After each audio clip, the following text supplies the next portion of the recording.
Hey, Knoptop here with a quick overview, Adobe Premiere Pro. All right, let's get into it. Okay, first off, here's your clips. Great. You want to put them into your sequence? Okay, that's great. That's awesome. Well, now we have these here and we don't know if how many times we've used these clips. Maybe you have hundreds and hundreds of clips. It's hard to keep track of what clips you've used.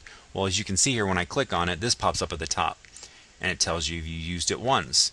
You do it on this one, it's not used at all, so you don't see that. That's nice, and you could try thumbnail view. You can see this window gets really crowded real quick. Well, obviously editing with two separate displays, a dual display, is so much nicer, and that's what I'm going to be showing you, how to optimize and simplify your life. Let's say you have two displays. You want to have your second display with all of your clips on it. Well, how did you do that? You make a bin folder. Let's just call this Steel.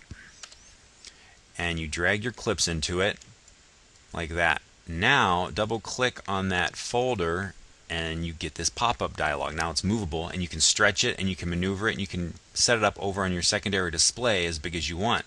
Nice. And switch it to thumbnail view and they got thumbnails.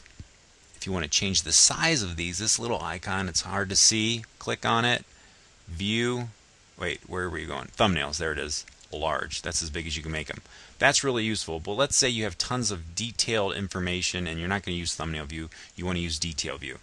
Well, we have all these options here, but one thing we're missing is where or when these clips are used. Like if I drag this to my sequence, you have no clue, just like it's in this window here, until you click on it, you won't know unless it's used. That's not really that useful. So let's right click up here on the name.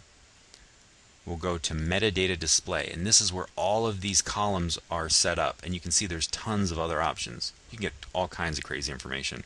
Once again, another reason why this is nice to be able to stretch this full screen on your secondary display. For this project, I'm simplifying it. I don't need this, I don't need that, I don't need that showing, none of that. I do want the description and the comments showing.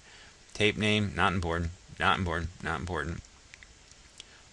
Duration, that can be useful, and whatever, we'll just remove some of these. But here's the one thing you do want to turn on: video, not video info, where are we at? Video usage. That's it. That'll tell us every time the clip's being used, which is really nice. So we can click on this column and drag it, and I can move it close to my clip. And this is just helpful when you're dealing with hundreds of clips. Just to, I'll move the description over to there.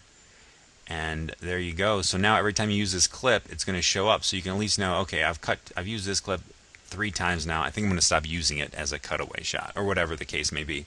And you can customize what actual information you want displayed over on this side too.